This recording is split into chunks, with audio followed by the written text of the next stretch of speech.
Hermanos míos, hoy necesito hablarles con toda la crudeza y el amor que mi corazón de pastor puede expresar. He visto demasiadas almas marchitarse, demasiados corazones que ardían en amor por Cristo enfriarse hasta convertirse en ceniza. He sostenido entre mis manos las lágrimas de hombres y mujeres que un día fueron como llamas vivas del Espíritu Santo y que hoy se arrastran por la vida sin rumbo, sin paz, sin ese fuego sagrado que una vez les dio sentido a cada amanecer. Y lo más terrible, hermanos, es que no se dieron cuenta de cómo llegaron ahí. Nadie despierta un día y decide abandonar a Dios. No, la fe se mata lentamente, con errores que parecen pequeños, con decisiones que parecen insignificantes, con mentiras que nos decimos a nosotros mismos hasta que se convierten en verdades torcidas que nos alejan del Padre. Hoy voy a hablarte de 7 errores mortales que están matando tu fe sin que te des cuenta. Y te lo digo con lágrimas en los ojos porque he visto el resultado de estos errores demasiadas veces. Escúchame bien, porque lo que te voy a decir puede cambiar el rumbo de tu vida espiritual. Estos no son consejos sacados de libros de autoayuda, ni reflexiones bonitas para hacerte sentir bien por un momento. Esto es el resultado de más de 40 años caminando al lado de almas que sufren, de confesionarios donde he escuchado los mismos lamentos una y otra vez, de noches en vela rogando al Señor que me dé las palabras para alcanzar a quienes se están alejando. He visto a padres de familia que perdieron su fe y con ella destruyeron a sus familias. He visto a jóvenes llenos de promesas convertirse en sombras de lo que pudieron ser. He visto matrimonios santos desmoronarse porque uno de los dos dejó de alimentar su relación con Dios. Y en cada caso, hermano, en cada maldito caso, si me permites la expresión, encontré los mismos errores repitiéndose como un patrón diabólico diseñado para apagar la luz de Cristo en nuestras almas. Te pregunto ahora mismo, antes de seguir, ¿cuándo fue la última vez que sentiste a Dios cerca? ¿Cuándo fue la última vez que tu oración no fue un conjunto de palabras vacías, sino un verdadero encuentro con el Padre? ¿Cuándo fue la última vez que la Eucaristía te hizo llorar de amor? Que las Escrituras te atravesaron el corazón como una espada de doble filo. Si tienes que pensar mucho la respuesta, hermano, si tienes que rebuscar en tu memoria para encontrar ese momento, entonces estás en peligro. Tu fe está enferma. Y como cualquier enfermedad, si no la atendemos a tiempo, puede llevarnos a la muerte espiritual. Pero escúchame bien, estás a tiempo. Siempre estamos a tiempo mientras tengamos un soplo de vida en el cuerpo, porque nuestro Dios es un Dios de segundas oportunidades, de terceras, de millones de oportunidades. Él nunca se cansa de esperarnos, pero necesitamos despertar, abrir los ojos y reconocer qué está matando nuestra relación con Él. Lo que más me duele, hermanos, es ver cómo muchos cristianos se conforman con una fe mediocre, tibia, como dice el Apocalipsis. Esa fe que no es ni fría ni caliente, que Dios vomita de su boca. Una fe de domingo por la mañana que no transforma el lunes, el martes, el resto de la semana. Una fe de etiqueta, de apariencias, de ritualismo vacío. Y lo peor es que nos hemos acostumbrado a eso.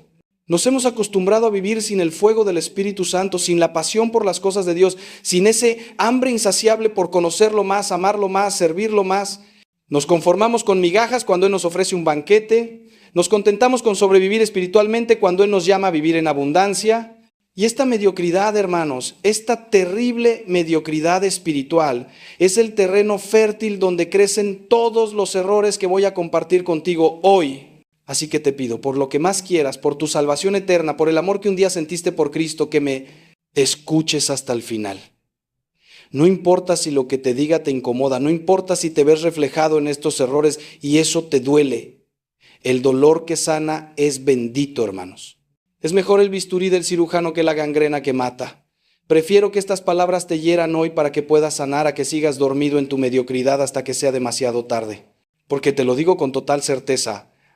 Hay un infierno, hay una eternidad sin Dios y el camino hacia allá está pavimentado con buenas intenciones y errores que nunca corregimos. Pero también te digo con la misma certeza, hay un cielo, hay una eternidad de gozo indescriptible junto al Padre y el camino hacia allá comienza hoy, ahora, con la decisión de arrancar de raíz todo lo que está matando tu fe. El primer error que está devastando la fe de millones de católicos es la oración superficial, esa oración de labios que nunca llega al corazón. Hermanos, hemos convertido uno de los privilegios más grandes que tenemos, los hijos de Dios, en una rutina mecánica, en un deber que cumplimos a medias, sin alma, sin vida. Recitamos Padre Nuestros como loros que repiten sonidos sin comprenderlos. Murmuramos Ave Marías mientras nuestra mente vaga por las preocupaciones del día, por lo que vamos a cocinar, por el problema en el trabajo, por el dinero que falta. Y luego nos preguntamos por qué no sentimos a Dios cerca, por qué los cielos parecen de bronce, por qué nuestras oraciones rebotan contra el techo sin llegar a ninguna parte. La respuesta es simple y dolorosa: no estamos realmente orando, estamos cumpliendo un protocolo religioso vacío. Santa Teresa de Ávila, esa gran maestra de la oración, decía que la oración es un trato de amistad con quien sabemos que nos ama. ¿Entiendes la profundidad de estas palabras? Un trato de amistad. ¿Cómo te sentirías si tu mejor amigo te hablara todos los días, pero nunca te prestara atención, nunca te mirara a los ojos, nunca escuchara lo que le dices? Sí. Solo viniera a ti cuando necesita algo con una lista de peticiones y en cuanto termina de pedirte cosas se va corriendo. Pues eso es exactamente lo que muchos de nosotros hacemos con Dios. Venimos a Él como quien mete una moneda en una máquina expendedora esperando que nos dé lo que queremos. Rezamos nuestro rosario en 10 minutos corriendo, cumplimos con nuestra misa dominical mirando el reloj cada 5 minutos, hacemos nuestras oraciones de la mañana y la noche como quien se lava los dientes, por higiene espiritual, sin amor, sin encuentro real. Te voy a contar algo que vi hace años y que nunca olvidaré. Había un hombre en mi parroquia, llamémosle Antonio, que venía a misa todos los días sin falta. Todos lo veíamos como un modelo de piedad, siempre el primero en llegar, siempre arrodillado en oración antes de la misa. Pero un día vino a verme destruido. Su matrimonio estaba por terminar, su hijo se había metido en drogas y él sentía que Dios lo había abandonado. Me dijo con rabia: Padre, he rezado todos los días de mi vida, nunca he faltado a misa, ¿por qué Dios me hace esto? Y cuando empezamos a hablar en profundidad descubrí algo terrible. Antonio nunca había orado realmente. Recitaba oraciones, sí. Cumplía con sus devociones, por supuesto, pero nunca había tenido una conversación real con Dios. Nunca le había abierto su corazón de verdad. Nunca había escuchado. Su oración era un monólogo donde él hablaba, pero Dios nunca tenía oportunidad de responder porque Antonio nunca se quedaba en silencio para escuchar. Hermanos, la oración no es magia, es relación.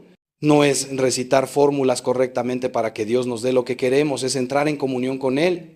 Y la comunión requiere presencia, requiere atención, requiere amor. Cuando oras, ¿realmente estás ahí, presente, consciente de que estás ante el Creador del universo que te ama con locura?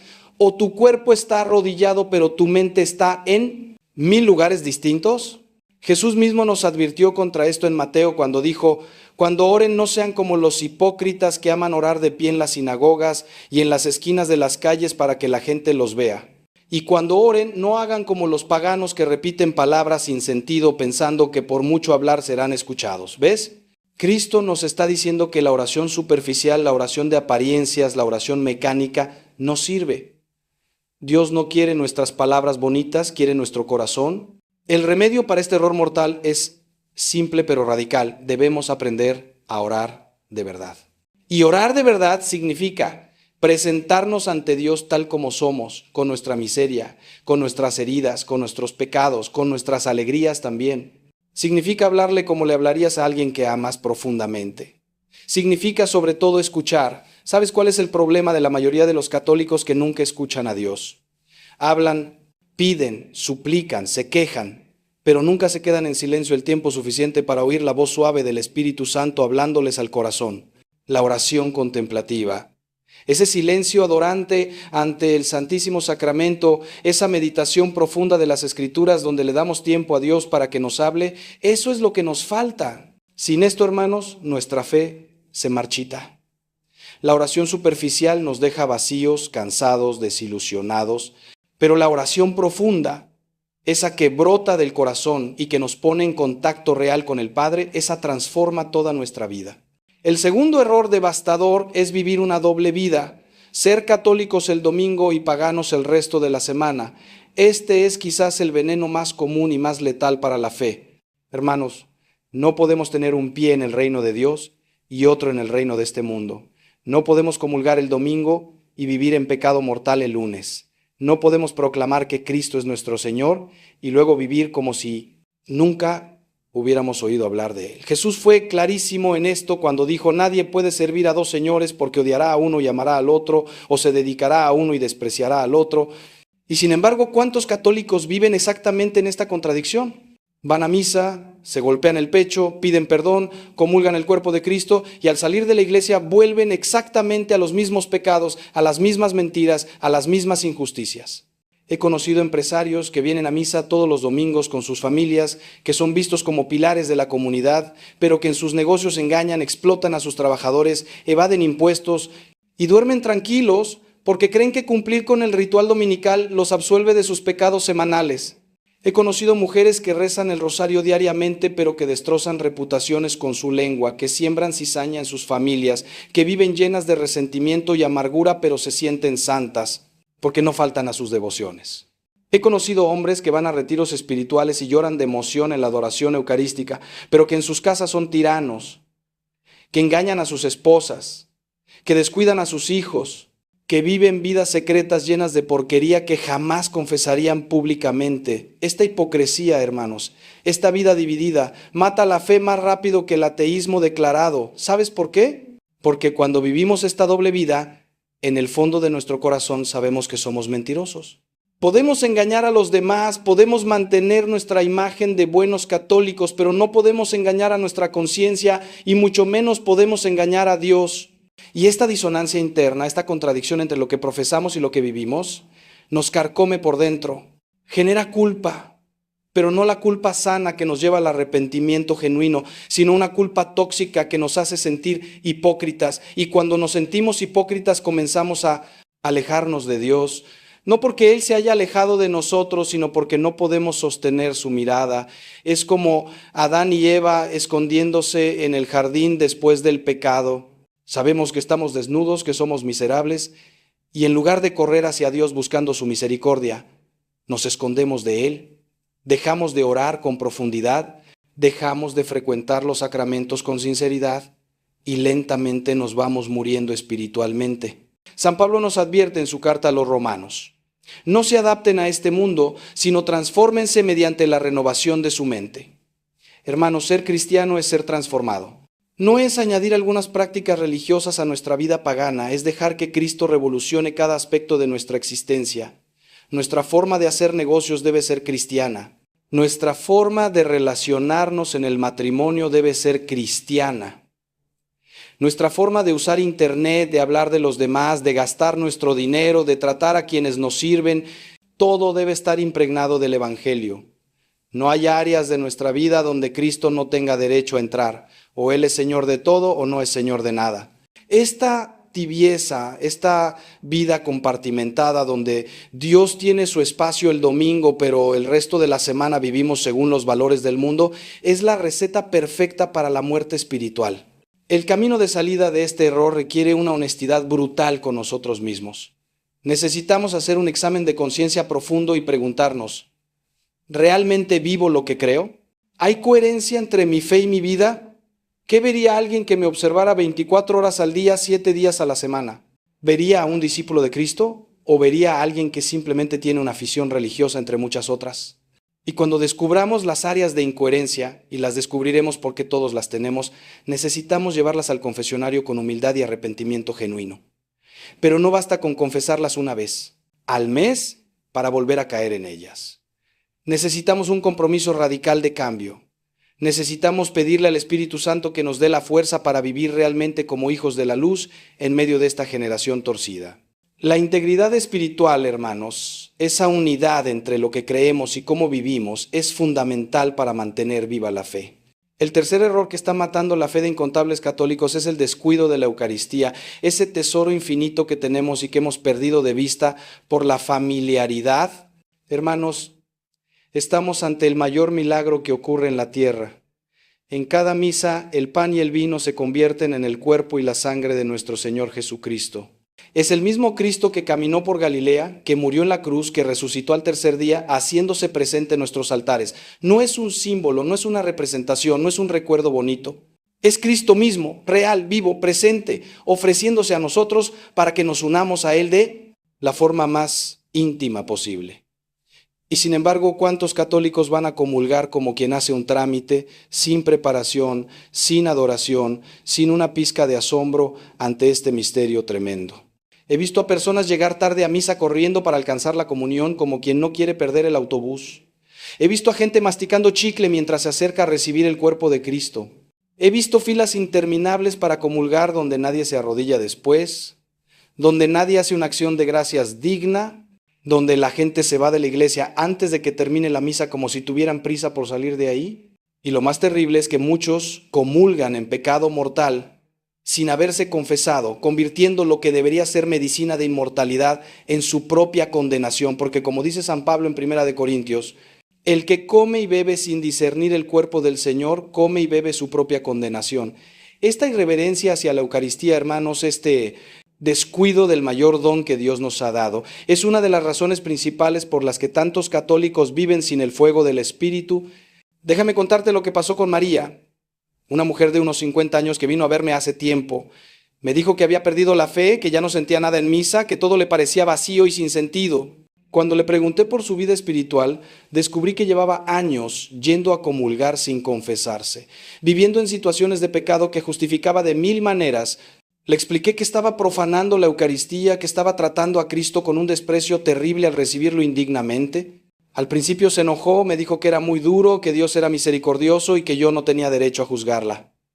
Pero algo de lo que le dije tocó su corazón. Después de varios meses, volvió. Se había confesado, había puesto orden en su vida y me dijo llorando: Padre, volví a sentir a Jesús en la comunión. Es como si hubiera estado años comiendo piedras y de repente recibí pan verdadero. ¿Entiendes, hermano? Cuando nos acercamos a la Eucaristía sin la reverencia, sin la preparación, sin el arrepentimiento necesario, bloqueamos las gracias que Dios quiere darnos. La Eucaristía es la fuente y cumbre de toda la vida cristiana, como enseña el Concilio Vaticano II. Es de ahí que fluye toda la fuerza para vivir como cristianos en este mundo. Pero necesitamos recibirla bien, con fe viva, con adoración profunda, con el corazón limpio. Los santos entendían esto. Santa Teresa de Calcuta decía que no podría hacer lo que hacía sin la Eucaristía diaria. San Juan María Vianney, el santo cura de Ars, pasaba horas ante el Santísimo. San Francisco de Asís temblaba de amor ante la presencia eucarística de Cristo. Ellos sabían algo que nosotros hemos olvidado, que en la Eucaristía se encuentra el secreto de la santidad. Si tu fe está muriendo, si sientes que Dios está lejos, si has perdido el fervor que una vez tuviste, te digo con toda claridad, vuelve a la Eucaristía, pero vuelve bien. Prepárate antes de ir a misa. Lee las lecturas del día. Llega temprano para recogerte en oración. Durante la consagración, arrodíllate no solo con el cuerpo, sino con el alma entera en adoración. Antes de comulgar, asegúrate de estar en gracia de Dios. Confiésate si es necesario. Y después de recibir a Cristo, no salgas corriendo. Quédate ahí, en silencio, dándole gracias, hablándole, dejando que Él te hable. Si puedes, visita el Santísimo durante la semana. Aunque sea 15 minutos ante el sagrario, pueden transformar tu vida. La Eucaristía, hermanos, es el antídoto contra la tibieza espiritual. Es imposible acercarse a Cristo en la Eucaristía con fe y amor genuinos y permanecer tibio. El fuego divino que arde en ese sacramento nos consume y nos transforma si nos abrimos a Él. Ahora, antes de continuar, necesito que te hagas una pregunta profunda. De estos 3 errores que hemos visto hasta ahora, ¿cuál está más presente en tu vida? ¿Es la oración superficial, la doble vida o el descuido de la Eucaristía? Porque te puedo asegurar algo. Si sigues como vas, si no corriges estos errores, dentro de unos años, tu fe será apenas un cascarón vacío, si es que queda algo de ella. Pero hay esperanza, hermano, siempre hay esperanza si actuamos ahora. El cuarto error que devasta la fe de millones es la falta de vida comunitaria, el intento de vivir el cristianismo en solitario. Hermanos, nadie se salva solo. Esta es una verdad fundamental que el individualismo moderno nos ha hecho olvidar. El cristianismo no es una religión de místicos solitarios que buscan a Dios cada uno por su cuenta. Cristo no llamó a individuos aislados, llamó a una comunidad, estableció una iglesia, un cuerpo del cual Él es la cabeza y nosotros los miembros. Y sin embargo, ¿cuántos católicos viven su fe completamente desconectados de la comunidad eclesial? Van a misa el domingo, cumplen con su obligación y el resto de la semana viven como si fueran cristianos autónomos que no necesitan a nadie más. Este aislamiento espiritual es mortal para la fe. Déjame explicarte por qué. Cuando vivimos nuestra fe en soledad, sin el apoyo, la corrección, el ánimo y el ejemplo de otros cristianos, somos presas fáciles para el enemigo. Somos como brasas sacadas del fuego. Una brasa en medio de muchas otras se mantiene encendida, arde con fuerza. Pero si sacas una brasa del fuego y la dejas sola, En poco tiempo se apaga, se enfría, se vuelve ceniza inútil. Así pasa con el cristiano que se aísla. Por más fervor que tengas, por más buenas intenciones que albergues, si no te rodeas de hermanos en la fe que te desafíen, que te animen, que oren contigo, que te sostengan en los momentos de crisis, eventualmente te enfriarás. El libro de Eclesiastés lo dice bellamente: más valen dos que uno porque obtienen mejor fruto de su trabajo.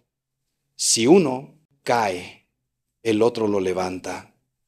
Pero ay del que cae y no tiene quien lo levante. He visto este patrón repetirse incontables veces. Jóvenes que vienen de retiros espirituales encendidos de amor por Dios, pero que al volver a su vida normal se aíslan, no se integran a ningún grupo de oración, no buscan compañía en su camino de fe, y en pocos meses ese fuego se apaga completamente. Matrimonios que atraviesan crisis terribles porque no tienen otros matrimonios cristianos con quienes compartir, de quienes aprender, que los sostengan con su oración y ejemplo. Personas que enfrentan tentaciones fuertes, pero que por vergüenza o por orgullo no buscan ayuda en su comunidad parroquial y terminan cayendo una y otra vez en los mismos pecados. El aislamiento nos hace vulnerables, nos debilita, nos expone a las mentiras del demonio que nos susurra que somos los únicos que luchamos con esto, que nadie nos entendería, que estamos solos. Pero hay algo aún más profundo que quiero que entiendas. La vida comunitaria no es solo un apoyo práctico para mantener la fe, es parte esencial de lo que significa ser cristiano. En Primera de Juan leemos: si alguien dice yo amo a Dios pero odia a su hermano, es un mentiroso. Pues el que no ama a su hermano a quien ve, no puede amar a Dios a quien no ve. ¿Entiendes esto? No puedes tener una relación auténtica con Dios si no tienes relaciones auténticas con tus hermanos en la fe. El amor a Dios y el amor al prójimo son inseparables. Y no me refiero al amor abstracto por la humanidad, me refiero al amor concreto por personas reales, con sus defectos, sus manías, sus pecados. En la comunidad parroquial, en los grupos de oración, en el servicio a los pobres junto a otros cristianos, es donde aprendemos a amar como Cristo ama, donde nuestro egoísmo es confrontado, donde crecemos en santidad. La solución a este error es simple, pero requiere humildad. Necesitas involucrarte en la vida de tu parroquia, unirte a un grupo de oración, buscar hermanos en la fe con quienes caminar. Sí, es incómodo. Sí, tendrás que lidiar con personas imperfectas, con horarios que no te convienen, con dinámicas que a veces te irritarán. Pero eso es parte del crecimiento. La comunidad cristiana no es un club de personas perfectas que se reúnen porque son todas maravillosas. Es un hospital de pecadores que se sostienen unos a otros en el camino hacia la santidad. Necesitas hermanos que oren por ti cuando tú no tienes fuerzas para orar. Necesitas hermanos que te digan la verdad con amor cuando estás desviándote del camino. Necesitas hermanos con quienes compartir tus alegrías y tus penas, tus victorias y tus derrotas. Necesitas ser parte del cuerpo de Cristo no solo en teoría sino en práctica. Sin esto, hermano, tu fe no sobrevivirá a las tormentas que vendrán. El quinto error mortal es la ignorancia de la fe, vivir como católicos sin conocer realmente lo que la Iglesia enseña. Hermanos, este es un problema gravísimo en nuestros tiempos. Tenemos millones de católicos bautizados que no saben prácticamente nada de su fe, no han leído la Biblia completa, ni siquiera los evangelios, no conocen el catecismo, no entienden la doctrina básica de la Iglesia. Su formación religiosa se detuvo en la primera comunión o la confirmación y desde entonces viven con una fe infantil que no puede sostenerlos cuando enfrentan las dudas, las tentaciones y los desafíos intelectuales del mundo moderno. Es como enviar a un niño de 10 años a pelear en una guerra. No tiene las armas, no tiene el entrenamiento, no tiene la madurez necesaria. El resultado es predecible. Será vencido. Vivimos en una época de confusión tremenda. Ideas contrarias al Evangelio nos bombardean constantemente desde los medios, desde la cultura, desde las redes sociales. El relativismo moral nos dice que no hay verdades absolutas, que cada quien tiene su verdad. La ideología de género ataca el plan de Dios para la sexualidad humana. El secularismo nos dice que la religión debe quedar relegada a la esfera privada. El materialismo nos convence de que solo existe lo que podemos ver y tocar.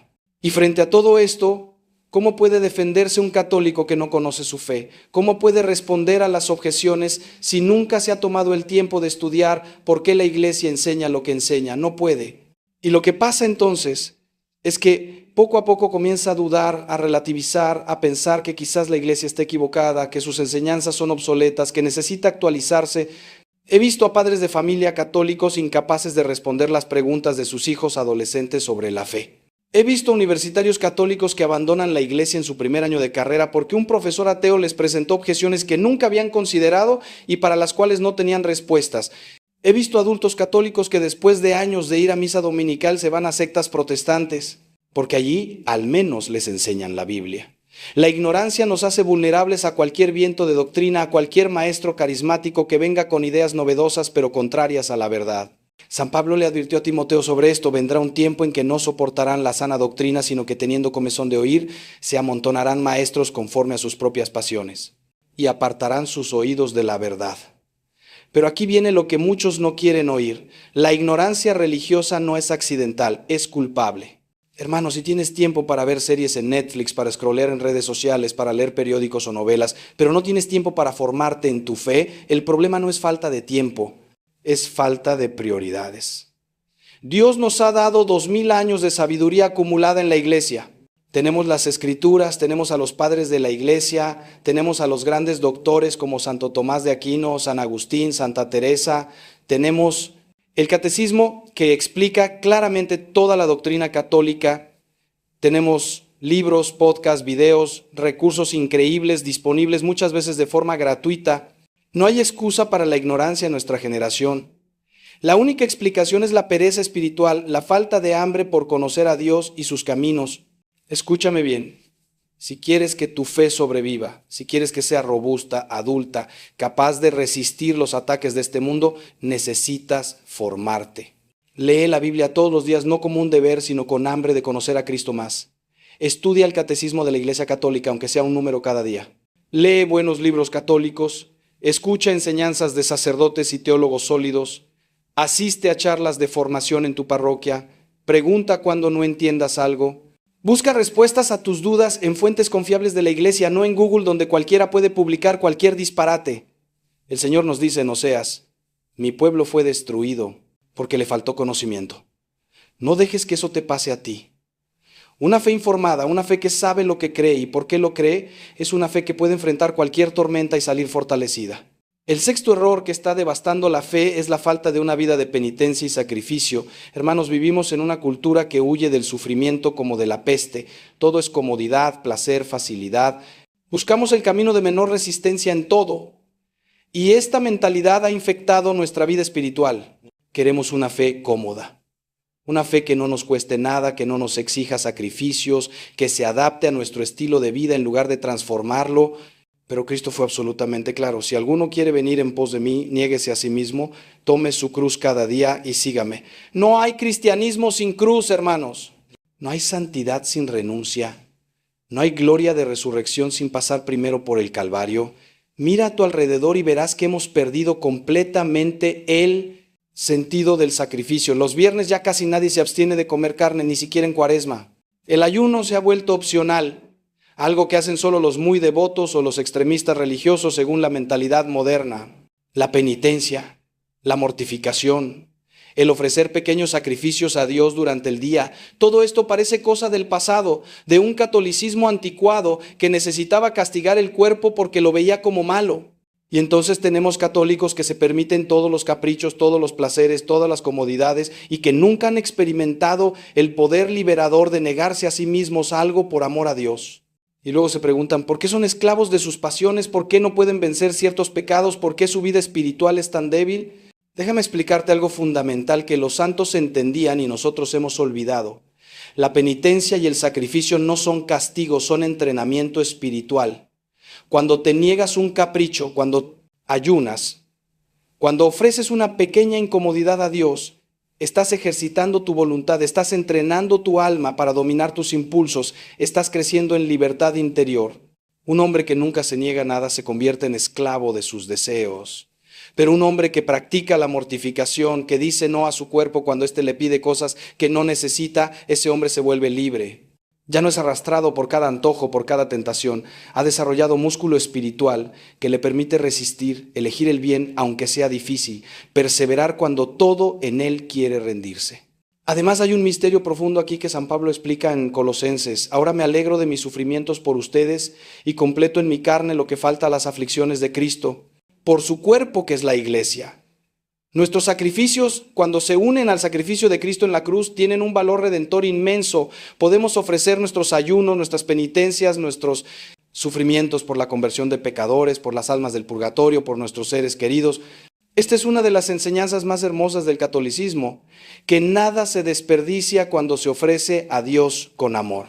Ese dolor de cabeza que tienes, esa enfermedad que padeces, ese sacrificio que haces de levantarte temprano para orar aunque tu cuerpo quiera quedarse en la cama, todo eso adquiere un valor eterno cuando lo unes a la cruz de Cristo. Hermanos, si tu fe está muriendo, si te sientes débil espiritualmente, si caes una y otra vez en los mismos pecados, necesitas recuperar la práctica de la penitencia. Empieza poco a poco. Ayuna un día a la semana a pan y agua, o al menos sáltate una comida. Abstente de carne los viernes en honor a la pasión del Señor. Niégate pequeños gustos durante el día y ofrécelos a Dios, ese dulce que querías comer, esa serie que querías ver, ese tiempo extra en la cama. Practica la mortificación de la lengua. No quejas, no chismes, no palabras inútiles. Usa duchas de agua fría de vez en cuando. Estas cosas pueden parecer tonterías para el mundo, pero tienen un poder espiritual increíble. Fortalecen tu voluntad, purifican tu corazón y abren canales de gracia en tu vida.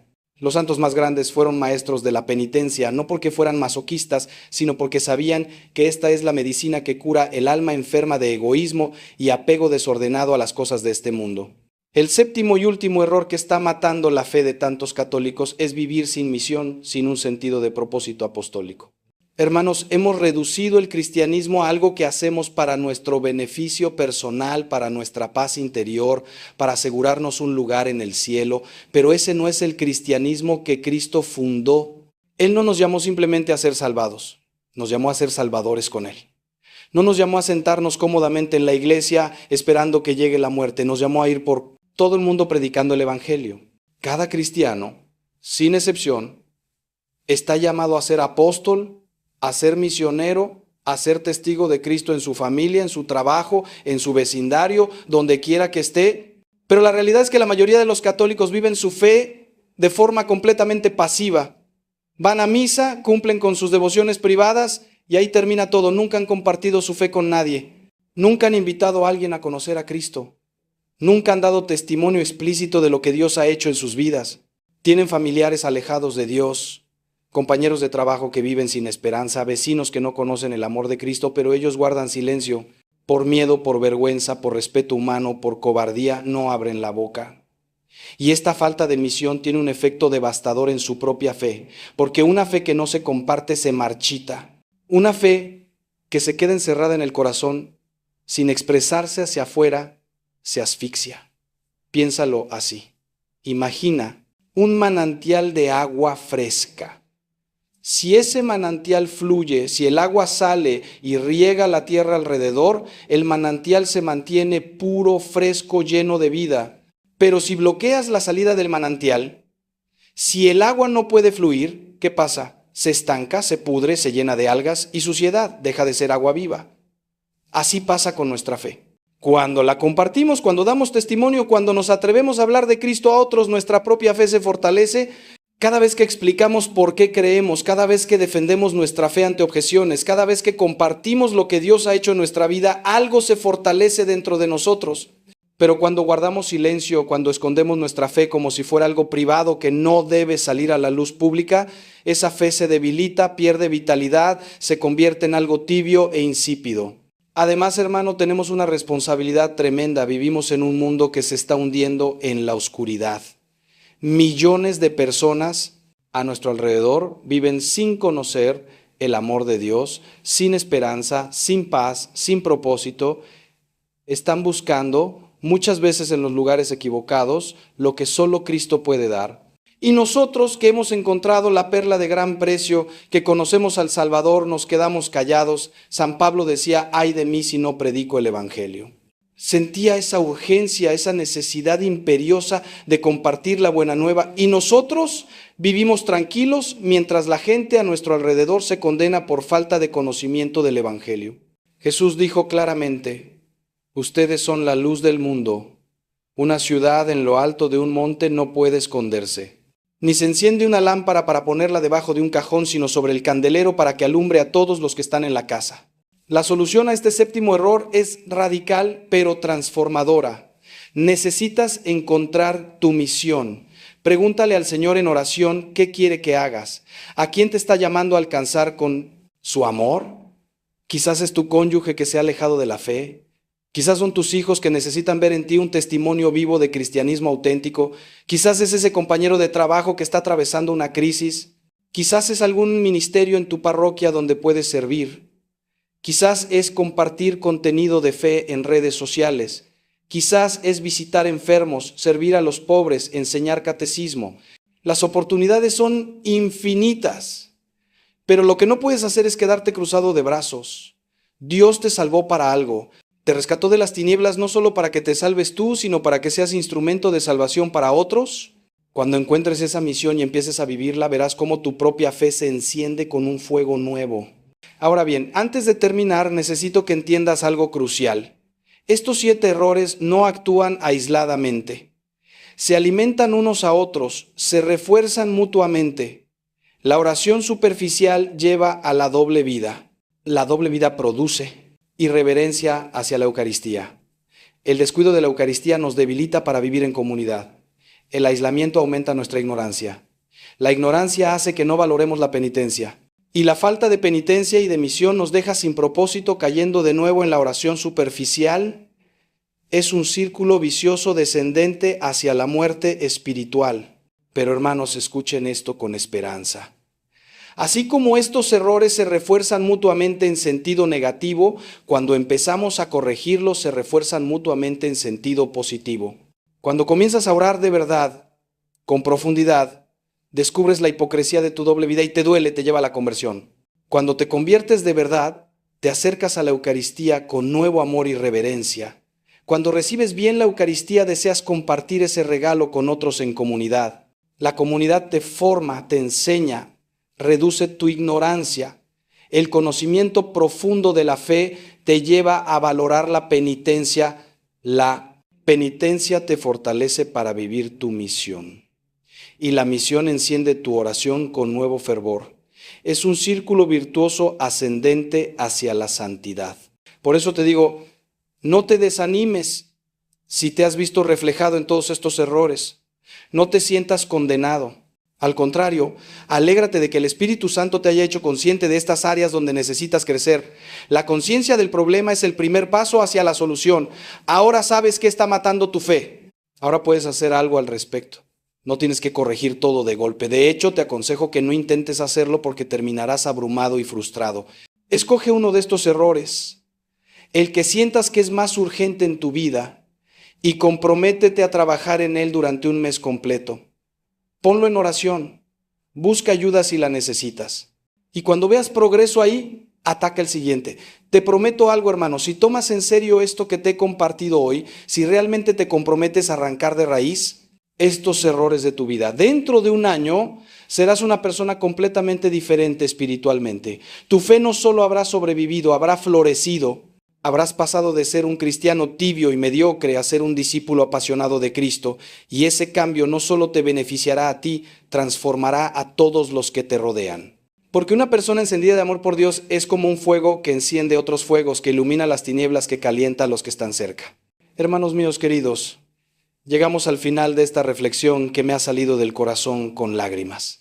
He visto demasiado dolor, demasiadas vidas arruinadas, demasiadas almas perdidas porque no prestaron atención a tiempo a estos errores que las estaban matando espiritualmente. No quiero que tú seas una estadística más.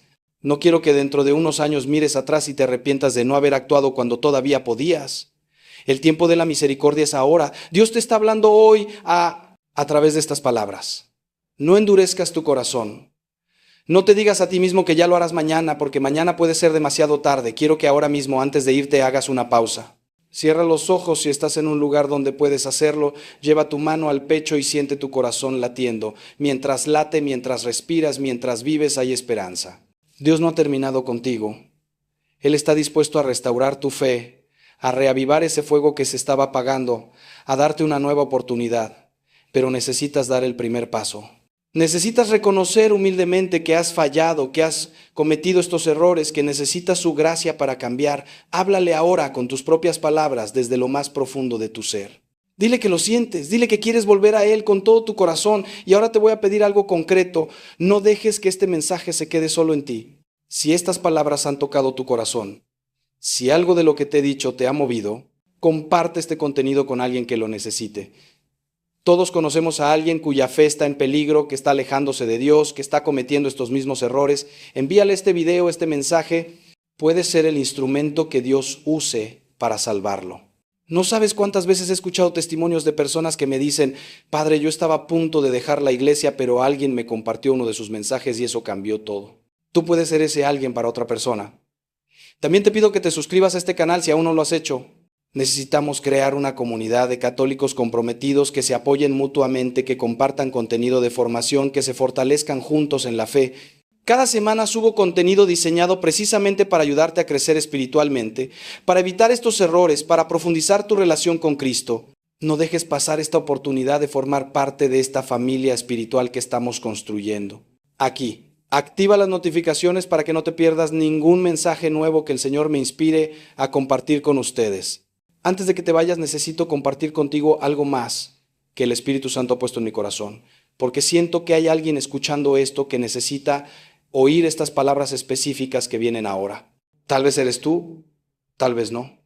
Pero si lo eres, sabrás que Dios te está hablando directamente en este momento.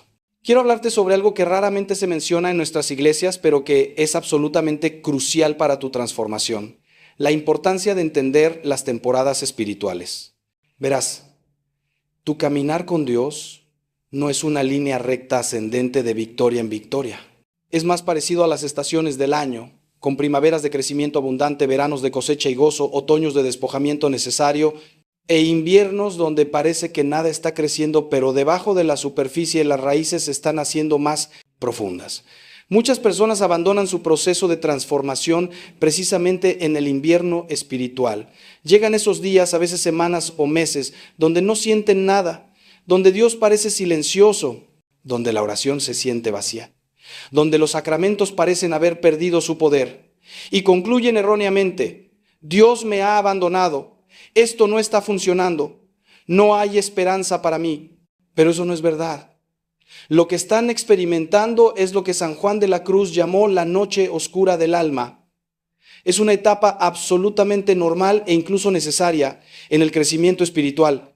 Es cuando Dios te está llevando a un nivel más profundo de fe, que ya no depende de sentimientos, sino de decisión pura. Es cuando estás aprendiendo a caminar por fe y no por vista, como dice la Escritura. Déjame explicarte esto con una analogía que me ha ayudado muchísimo. Cuando un agricultor planta una semilla, ¿qué sucede inmediatamente después? Nada visible.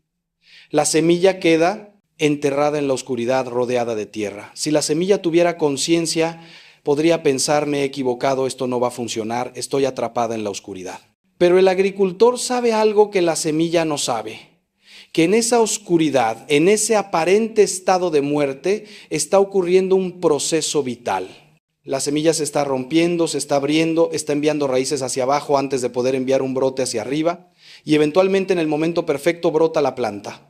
De la misma manera, cuando tú sientes que estás en la oscuridad, cuando parece que nada está sucediendo en tu transformación, confía en que Dios, el agricultor divino, sabe exactamente qué está haciendo. Hay un proceso invisible pero real ocurriendo en las profundidades de tu ser. Por eso es tan importante la perseverancia. La Escritura está llena de promesas sobre la perseverancia. El que persevere hasta el fin, ese será salvo, dice Jesús. Corramos con perseverancia la carrera que tenemos por delante. Nos exhorta el autor de Hebreos: el que comenzó en ustedes la buena obra, la perfeccionará hasta el día de Cristo Jesús, nos asegura Pablo. Nota que todas estas promesas tienen un elemento de tiempo, de proceso, de continuidad. No son promesas de resultados instantáneos. Son promesas de que si te mantienes en el camino, si no te rindes, si sigues cooperando con la gracia de Dios día tras día, llegarás al destino. Pero necesitas perseverar, especialmente cuando no ves resultados inmediatos. Esa es precisamente la definición de fe: la certeza de lo que se espera, la convicción de lo que no se ve.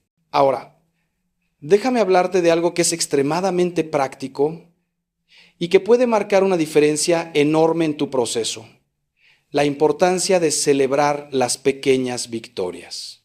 Vivimos en una cultura de todo o nada, donde si no eres completamente exitoso consideras que eres un completo fracaso, pero esa mentalidad es tóxica y antinatural. El crecimiento real ocurre en incrementos pequeños, un día a la vez, una decisión correcta a la vez, una tentación resistida a la vez. Y necesitas reconocer y celebrar cada una de esas pequeñas victorias. Resististe una tentación hoy que ayer no hubieras resistido, eso es una victoria. Celébrala, da gracias a Dios por ella. ¿Duraste una semana sin caer cuando antes no durabas ni 3 días? Eso es progreso real. Reconócelo. El problema es que muchas veces estamos tan enfocados en cuánto nos falta por recorrer que no vemos cuánto ya hemos avanzado. Es como escalar una montaña mirando solo hacia la cima y nunca volteando hacia atrás para ver cuánto has subido. Te desanimas porque la cima todavía está lejos sin darte cuenta de que ya no estás donde empezaste. Entonces, haz esto. Lleva un diario espiritual. No tiene que ser elaborado. Puede ser tan simple como unas líneas cada día donde anotas una victoria de hoy, una lucha de hoy, una cosa por la que estoy agradecido, una forma en que vi a Dios obrando, y luego cada semana o cada mes vuelve a leer lo que has escrito. Te sorprenderás al ver el progreso que has hecho, te animarás al recordar batallas que ya venciste. Te darás cuenta de que Dios ha estado fiel todo el tiempo. Y aquí hay algo más sobre las victorias pequeñas. Cada una de ellas construye lo que los psicólogos llaman autoeficacia, que es básicamente tu creencia en tu capacidad de hacer algo. Cada vez que vences una pequeña tentación, tu cerebro registra: puedo hacer esto.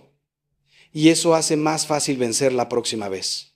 Es como desarrollar un músculo. La primera vez que vas al gimnasio después de años de inactividad, levantar 5 kilos puede ser difícil. Pero si sigues entrenando consistentemente, eventualmente esos 5 kilos se sienten ligeros y puedes levantar mucho más. De la misma manera, cada victoria espiritual, por pequeña que sea, está fortaleciendo tus músculos espirituales. Estás desarrollando lo que los antiguos llamaban virtud, que literalmente significa fuerza. Las virtudes son fortalezas de carácter que se desarrollan con práctica repetida. Hablemos ahora de algo que puede ser controversial, pero que necesita ser dicho. A veces tu debilidad está conectada con heridas no sanadas de tu pasado que requieren sanación interior. No puedes simplemente decidir dejar de ser ansioso si sufriste abuso en tu infancia. No puedes simplemente orar más fuerte para superar una adicción si la raíz de esa adicción es un trauma sin procesar. Dios quiere sanarte integralmente, espíritu, alma y cuerpo.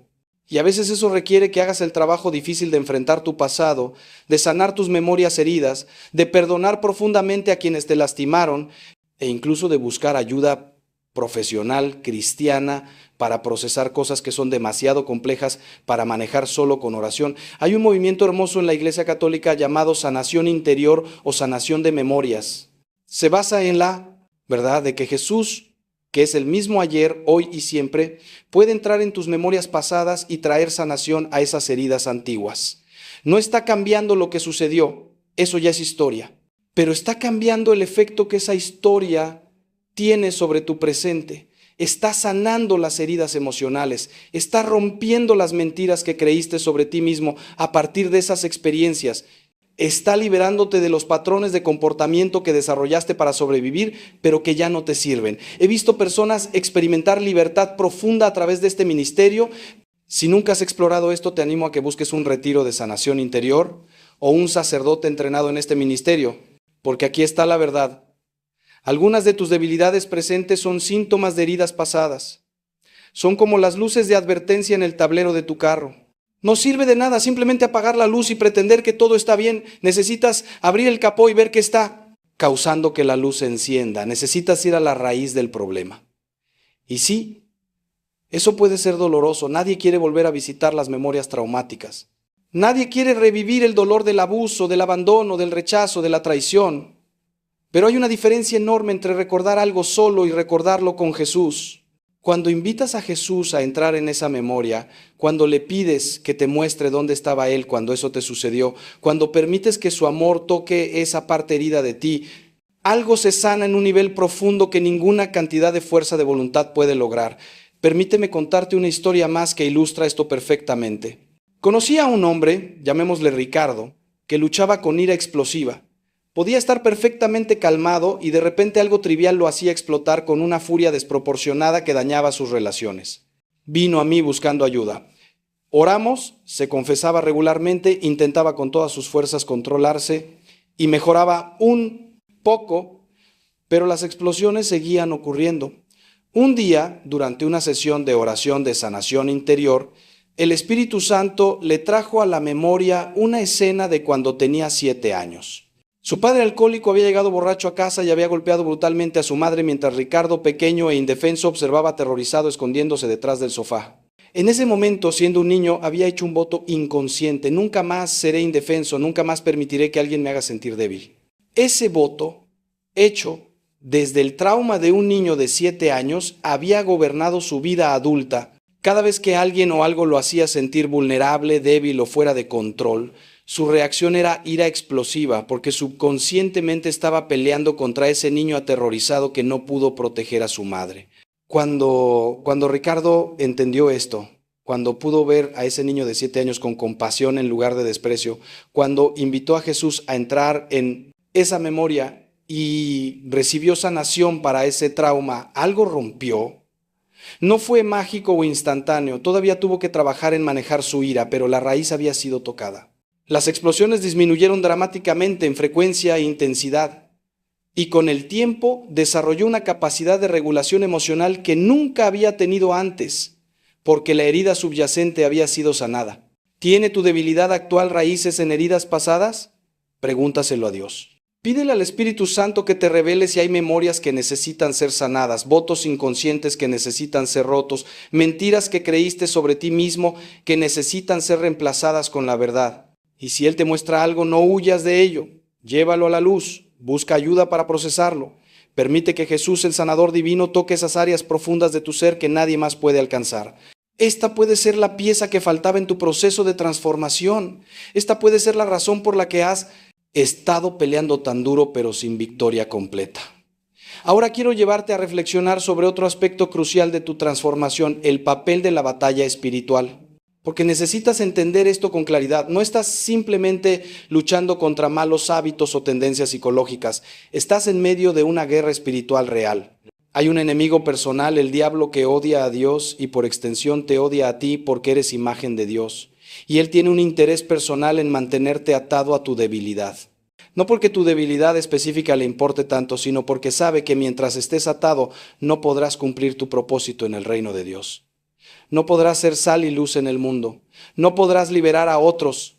Por eso pelea tan duro por mantenerte esclavizado. San Pedro nos advierte: sean sobrios y estén alerta. Su enemigo el diablo, como león rugiente, anda buscando a quien devorar. Resístanlo firmes en la fe. San Pablo nos dice: porque nuestra lucha no es contra sangre y carne, sino contra principados, contra potestades, contra los gobernadores de las tinieblas de este mundo, contra huestes espirituales de maldad en las regiones celestiales. Esto no es lenguaje metafórico, es descripción literal de una realidad espiritual. Hay fuerzas demoníacas reales que trabajan para destruirte y necesitas tomar esto en serio sin caer en el extremo de ver demonios en cada esquina. Hay un equilibrio saludable. Reconocer la realidad de la guerra espiritual sin obsesionarte con ella. ¿Cómo peleas esta batalla espiritual? Primero, a través de la oración. No cualquier oración, sino oración de autoridad. Como hijo o hija de Dios, como alguien bautizado en Cristo, tienes autoridad espiritual para resistir al enemigo. Jesús nos dio esa autoridad cuando dijo: les he dado autoridad para pisar serpientes y escorpiones y sobre todo el poder del enemigo, y nada les hará daño. Entonces, cuando sientas un ataque espiritual, cuando sientas esa opresión pesada, esa tentación abrumadora, esa voz acusadora en tu mente, resiste en el nombre de Jesús. Di con autoridad: Satanás, en el nombre de Jesucristo, te ordeno que te vayas. No tienes autoridad sobre mí. Soy hijo, hija de Dios, comprado con la sangre de Cristo, sellado con el Espíritu Santo. Vete. Segundo, a través del uso de sacramentales, el agua bendita, el crucifijo, el rosario, la medalla de San Benito, el escapulario, la sal bendita. Estos no son amuletos mágicos, pero son signos sagrados que han sido bendecidos por la Iglesia y que tienen poder espiritual real cuando se usan con fe. Rocía agua bendita en tu casa regularmente. Ten un crucifijo visible en tu habitación. Lleva un rosario contigo. Estos son recordatorios visibles de tu fe y protecciones espirituales reales. El diablo no puede soportar lo sagrado. Huye ante el nombre de Jesús, ante la señal de la cruz, ante la intercesión de María. Tercero, a través del ayuno. Jesús mismo dijo sobre ciertos tipos de demonios. Esta clase no sale sino con oración y ayuno. El ayuno tiene un poder espiritual que pocas personas entienden hoy. Cuando ayunas, estás diciendo a tu carne, tú no mandas en mí, yo mando en ti con el poder del Espíritu. Estás desarrollando dominio propio, estás abriendo canales espirituales, estás afilando tu sensibilidad a las cosas de Dios. No tiene que ser un ayuno extremo. Puede ser tan simple como ayunar de una comida una vez a la semana o ayunar de algo que te gusta por un periodo determinado. Pero hazlo con intención espiritual, no solo como una dieta. Ofrece ese sacrificio por tu libertad, por tu transformación, por la derrota del enemigo en tu vida. Cuarto, a través de la confesión regular. El sacramento de la reconciliación no solo perdona tus pecados, también rompe el poder que esos pecados tienen sobre ti. Cada vez que confiesas, estás trayendo a la luz lo que estaba en oscuridad. Y el enemigo no puede operar en la luz, opera en secreto, en vergüenza, en silencio. Cuando verbalizas tu pecado ante un sacerdote, cuando lo sacas de las sombras, pierde su poder y recibes gracia fortalecedora para resistir en el futuro. Si no te has confesado regularmente, comienza ahora. Cada semana o cada 2 semanas presenta tus luchas ante el sacramento. Verás una diferencia notable. Y quinto, a través de la intercesión de los santos, especialmente de María. Los santos en el cielo no están inactivos, están intercediendo constantemente por nosotros. Están peleando junto a nosotros en esta batalla espiritual. María en particular tiene un papel único. Ella es la que aplasta la cabeza de la serpiente, como fue profetizado en Génesis. El diablo le teme porque ella es la inmaculada, la que nunca pecó, la que siempre dijo sí a Dios. Cuando la invocas, cuando le pides que interceda por ti, cuando te consagras a su corazón inmaculado, estás recibiendo protección maternal poderosa. Reza el rosario diariamente. No lo veas como una obligación religiosa aburrida. Véelo como el arma espiritual que es.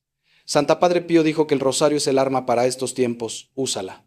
Pero ahora déjame advertirte sobre algo importante. No uses la realidad de la guerra espiritual como excusa para no tomar responsabilidad por tus decisiones. Sí, hay un enemigo real. Sí, él te tienta y te ataca. Pero al final del día, tú decides. Tú tienes libre albedrío. El diablo no puede forzarte a pecar. Solo puede tentarte, sugerirte, hacerte más difícil resistir. Pero la decisión final es tuya. Así que no digas, el diablo me hizo hacerlo. No, tú lo hiciste. El diablo te tentó, pero tú cediste. Y necesitas tomar responsabilidad por eso para poder cambiar.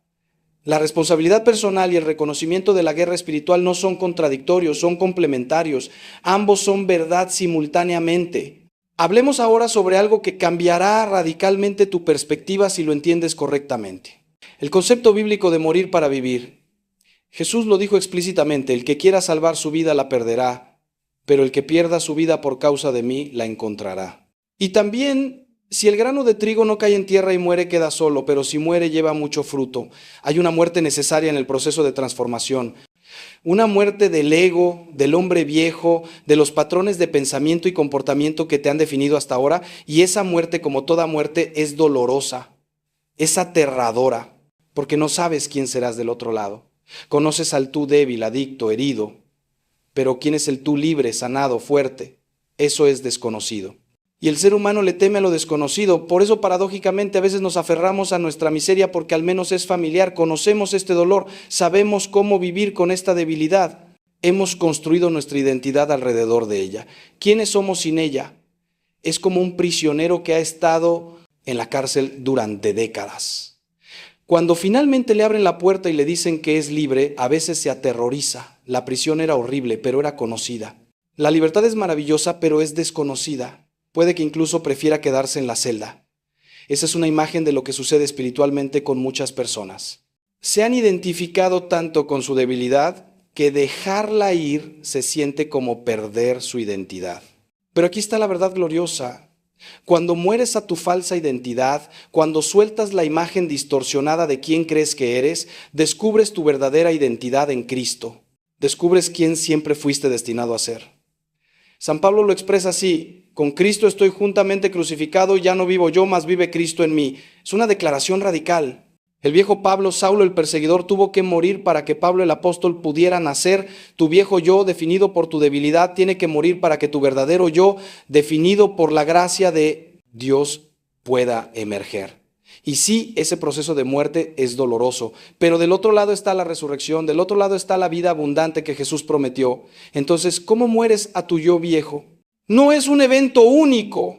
Es un proceso diario. Jesús dijo: si alguno quiere venir en pos de mí, niéguese a sí mismo, tome su cruz cada día y sígame. Cada día. Esto significa que cada día tomas decisiones pequeñas que mortifican tu carne y vivifican tu espíritu. Cada vez que dices no a una tentación, estás muriendo un poco al hombre viejo. Cada vez que eliges orar en lugar de distraerte, estás muriendo al hombre viejo. Cada vez que perdonas en lugar de guardar rencor, estás muriendo al hombre viejo. Cada vez que sirves en lugar de ser servido, estás muriendo al hombre viejo. Son muertes pequeñas pero acumulativas, y con el tiempo el hombre viejo se debilita y el hombre nuevo en Cristo se fortalece. Los padres del desierto, esos santos antiguos que vivieron en el desierto de Egipto en los primeros siglos del cristianismo, entendían esto profundamente. Ellos hablaban de nepsis, que es vigilancia espiritual constante, estar alerta momento a momento sobre los movimientos de tu corazón. Observar cuando surge una pasión desordenada y cortarla de raíz antes de que crezca en acción pecaminosa. No vivían paranoicos o ansiosos, pero sí vivían conscientes de sus tentaciones, conscientes de sus debilidades, conscientes de los trucos del enemigo. Y esa conciencia les permitía responder en lugar de solo reaccionar. Podían ver la tentación llegando y decir: ahí está otra vez. Conozco este patrón, pero no voy a ceder. En el nombre de Jesús resisto. Esa es la vigilancia que necesitas desarrollar. Conoce tus patrones. Sé consciente de tus ciclos. Si sabes que cada vez que estás estresado te refugias en tu adicción, entonces cuando llegue el estrés puedes estar alerta y preparado. Puedes tener un plan alternativo. Puedes llamar a tu compañero de rendición de cuentas. Puedes ir a la capilla. Puedes salir a correr. Puedes hacer algo, cualquier cosa que interrumpa el patrón automático, porque cuando estás operando en piloto automático es cuando la debilidad te vence. Pero cuando estás consciente, cuando estás vigilante, cuando estás alerta, tienes una oportunidad de luchar. Y cada vez que luchas, ganas o pierdas esa batalla particular, estás fortaleciéndote para la próxima. Déjame ahora compartir contigo algo que puede sonar extraño, pero que es profundamente verdadero. A veces Dios permite que tu debilidad permanezca porque Él está usando tu lucha para moldear el carácter de otras personas a tu alrededor. Tu esposo o esposa que te ha tenido que perdonar una y otra vez está desarrollando la virtud de la paciencia y el amor incondicional. Tus hijos que te han visto luchar y levantarte están aprendiendo resiliencia y que el fracaso no es final.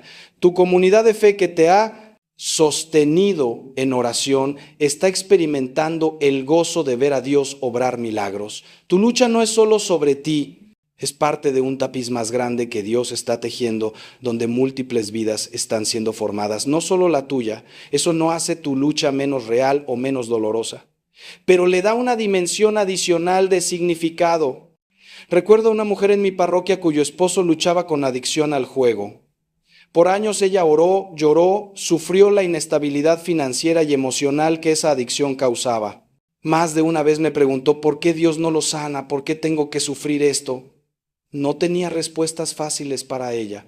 Pero años después, cuando su esposo finalmente encontró libertad, ella me dijo algo hermoso: Padre, si hubiera sabido al principio todo lo que tendría que pasar, no sé si hubiera tenido el valor de continuar.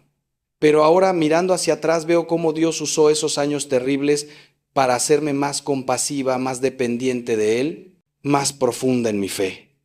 Y ahora puedo ayudar a otras esposas que están pasando por lo mismo con una comprensión que solo viene de haberlo vivido. Su sufrimiento no fue en vano. Dios lo redimió y lo usó para formar en ella una belleza espiritual que no hubiera sido posible sin ese fuego refinador. Finalmente, quiero dejarte con una visión de esperanza sobre tu futuro. Cierra tus ojos por un momento y visualiza esto conmigo. Te veo 5 años en el futuro. Ya no estás donde estás hoy. Has caminado este camino de transformación fielmente.